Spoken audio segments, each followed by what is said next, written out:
재림성도 여러분 안녕하십니까? 오늘도 하나님의 은혜로 이 하루를 시작합니다. 2025년도 사기 여호수아 교과 12과의 6번째 시간을 맞이하였습니다. 우리 함께 기도하고 시작하겠습니다. 아버지 하나님, 주의 말씀을 사모하여 오늘도 말씀 앞에 나오게 되었습니다. 오늘 12과의 마지막 시간, 한 주 동안 배운 내용들, 그리고 선지자를 통하여 주신 말씀 안에서 더 깊이 깨달아야 할 부분들을 깨우쳐 주시고 하나님의 신실하심과 주님의 사랑을 충만하게 경험하고 배우는 아름다운 이 시간 되도록 함께하여 주시옵소서. 예수님의 이름으로 기도드립니다. 아멘. 사랑하는 재림성도 여러분, 이번 주 교과의 제목은 하나님은 신실하시다였습니다. 여러분들은 함께 묵상하시면서 하나님의 신실하심을 체험하는 한 주를 보내셨나요? 부디 저와 여러분의 하나님을 아는 경험적 지식이 날이 갈수록 더욱 깊어지기를 간절히 바랍니다. 오늘 교과 174페이지를 함께 연구합니다. 먼저 부조와 선지자 49장 여호수아의 마지막 교훈 챕터의 일부인 522페이지의 인용문을 함께 읽고 묵상을 나누도록 하겠습니다. 사탄은 당신의 백성에 대한 하나님의 사랑이 너무나 크기 때문에 하나님께서 그들의 죄를 용서하실 것이라는 그럴듯한 이론으로 많은 사람을 기만한다. 사탄은 하나님의 말씀의 경고가 당신의 도덕적 통치에 있어서 특정한 목적을 이루기 위한 것이지 결코 문자 그대로 성취되지 않을 것이라고 말한다. 그러나 하나님께서는 당신의 피조물을 대하시는 모든 일에서 죄의 참된 본질을 그대로 나타내심으로, 즉 죄의 분명한 결과는 비참함과 죽음이란 사실을 증거하심으로 의의 원칙을 유지해 오셨다. 죄에 대한 무조건적 용서는 존재한 적이 결코 없으며 앞으로도 결코 존재하지 않을 것이다. 이와 같은 용서는 바로 하나님의 정부의 기초인 의의 원칙의 포기를 나타내게 된다. 이것은 타락하지 않은 우주를 큰 실망으로 채울 것이다. 하나님께서는 죄의 결과를 충실히 지적하셨는데 만일 이 경고가 참되지 않다면 우리가 어떻게 하나님의 약속이 성취되리라는 것을 확신할 수 있겠는가? 공의를 무시하는 이름만의 자비심이란 것은 참된 자비심이 아니요 나약함이다. 하나님은 생명을 주시는 분이시다. 태초부터 하나님의 모든 율법은 생명을 주시기 위한 것이다. 그러나 죄는 하나님께서 세우신 질서를 파괴하였고 그리하여 불화가 그 뒤를 따랐다. 죄가 존재하는 한 고통과 사망은 불가피한 것이다. 오직 구세주께서 우리를 위하여 죄의 저주를 짊어지셨기 때문에 인류는 자신에게 닥칠 죄악의 무서운 결과를 피할 희망을 가질 수 있다. 오늘 금요일 교과에서 저자는 엘렌 G. 화이트의 글 부조와 선지자 49장의 인용문을 통하여 사탄으로부터 시작된 죄의 본질, 하나님의 공의 그리고 그분의 자비가 땅에 떨어지지 않는 이유를 깊이 있게 설명해 주고 있습니다. 함께 읽으신 이 부분은 우리에게 주시는 단순한 경고가 아니라 하나님의 품성과 구원의 본질을 바르게 이해하도록 돕는 매우 중요한 신학적 기반을 담고 있음을 여러분들 기억하셔야 합니다. 우리 함께 내용을 좀 살펴보도록 하겠습니다.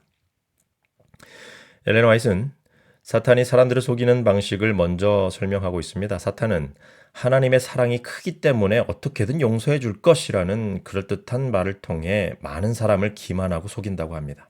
즉, 하나님의 사랑을 어떻게든 오해하게 만들고 그 사랑을 도덕적 책임을 무시하는 값싼 사랑으로 오해하게 만드는 것입니다. 또한 사탄은 하나님의 경고를 하나님이 분위기 조성을 위해 하시는 말뿐이지 문자적으로 성취되지는 않는다라고 말하게 하는 것이죠.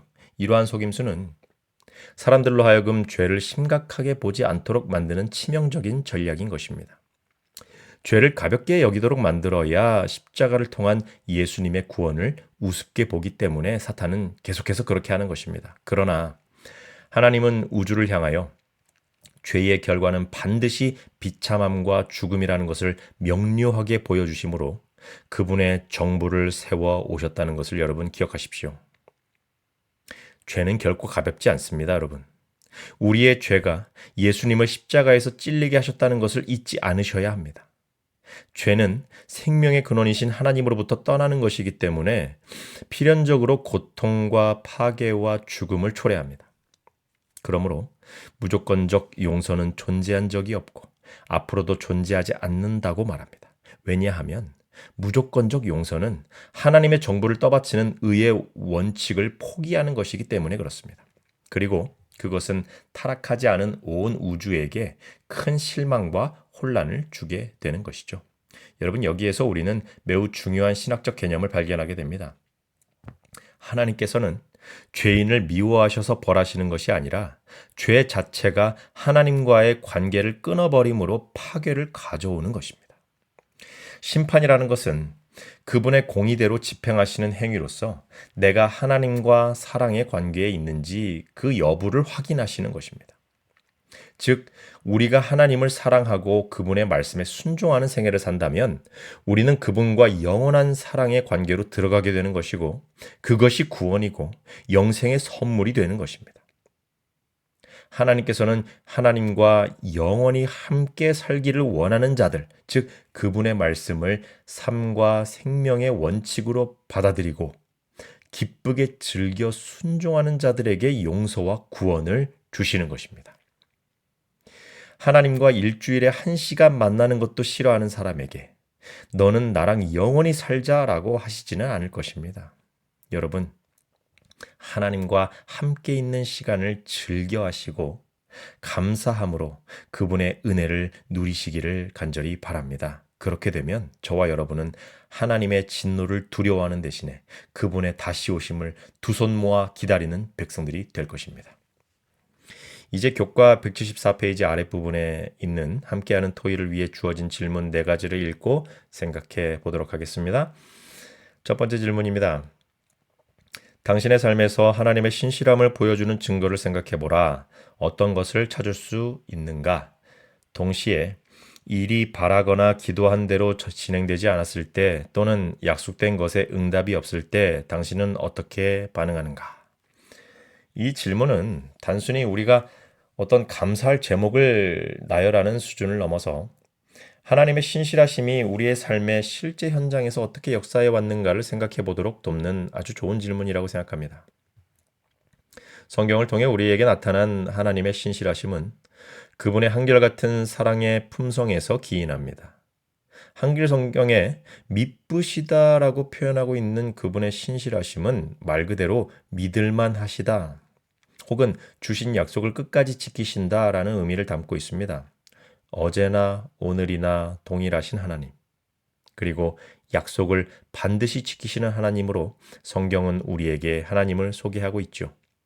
여러분, 그러나 우리는 얼마나 자주 약속을 깹니까? 때로는 지키지도 못할 약속들을 늘어놓기도 하죠.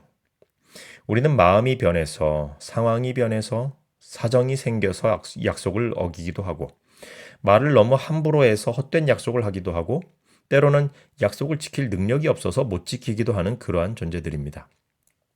그러나 우리가 믿는 하나님은 헛되이 말씀하시는 분도 아니시고 약속을 못 지킬 만큼 능력이 없으시거나 게으르지 않으시다는 사실을 기억하시기 바랍니다. 얼마나 여러분 감사한 일입니까?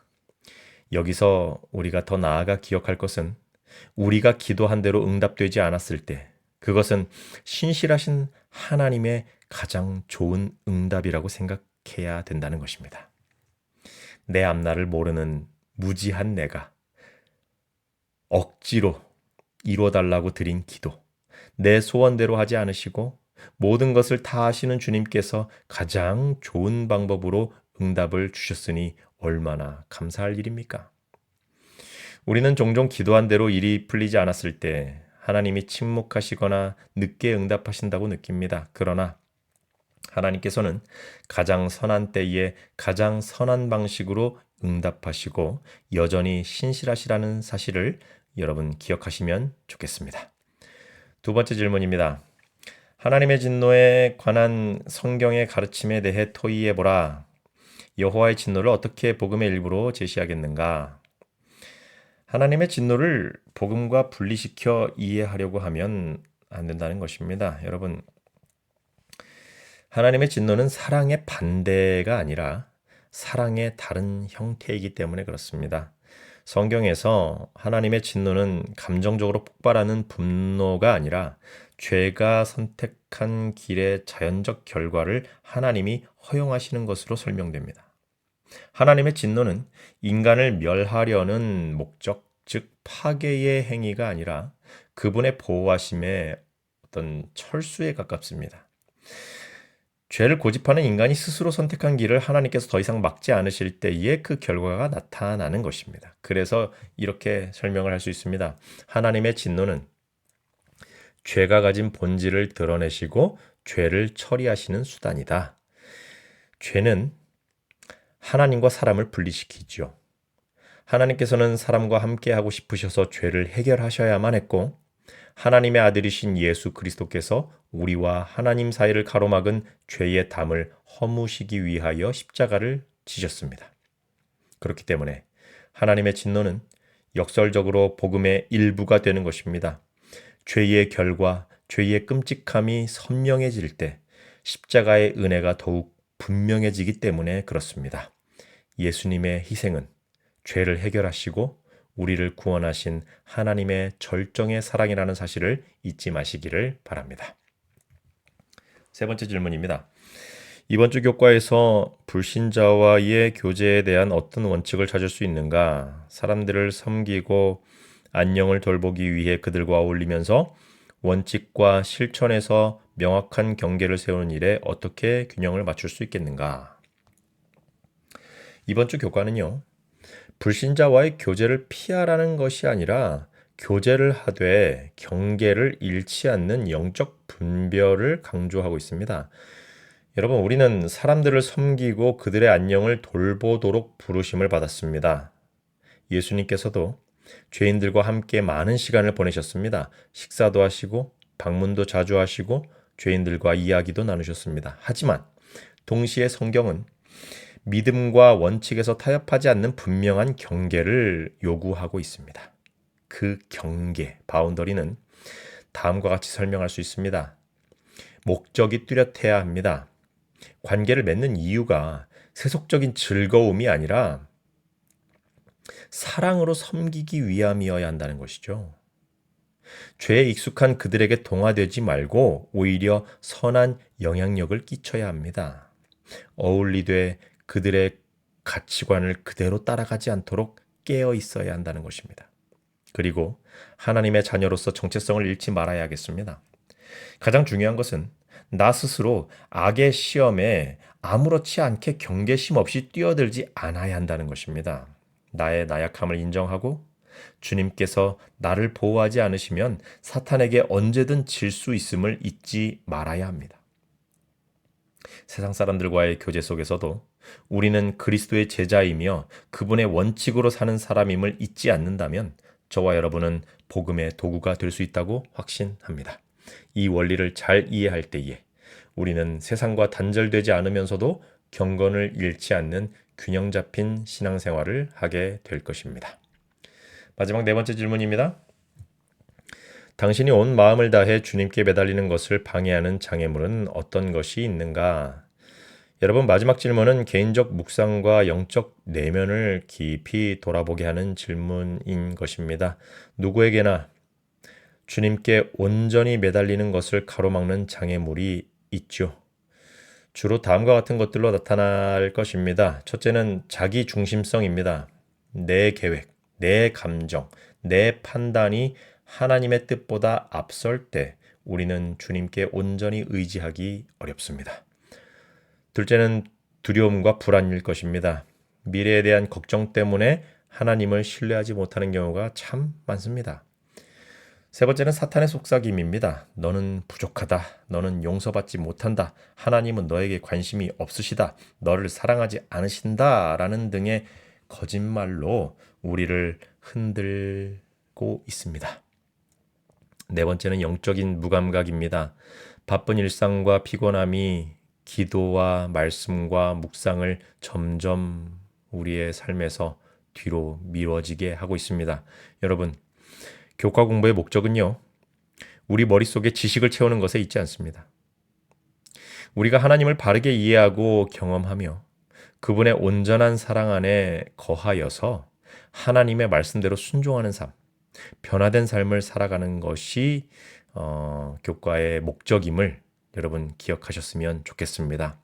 우리 교과 맨 앞 페이지죠. 163페이지의 결론을 함께 읽고 우리 사기 12과 하나님은 신실하시다라는 제목으로 함께 공부한 모든 내용을 마무리하도록 하겠습니다. 결론입니다. 여호수아는 하나님만 경배하며 그분만이 경배에 합당하신 분임을 강조한다. 그분은 모든 약속을 지키시고 언약을 이루시되 은혜로 주셨다. 우리는 아무 공로도 없으며 승리를 주시는 분을 항상 기억하고 대장 되시는 그분을 의지하며 순종해야 한다. 이스라엘에 주신 과제는 군사적인 것이 아니며 본질적으로 영적인 것이기에 영적인 순결을 지켜야 한다. 하나님은 죄에 대해 전쟁을 선포하시며 정의를 옹호하신다. 그분은 언약을 어기는 이에게 진노하시며 우리가 무거운 짐이 아닌 사랑으로 그분과의 관계에 들어가기를 바라신다.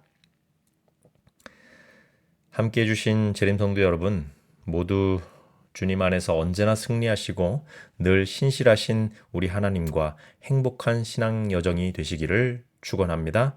기도하고 마치겠습니다.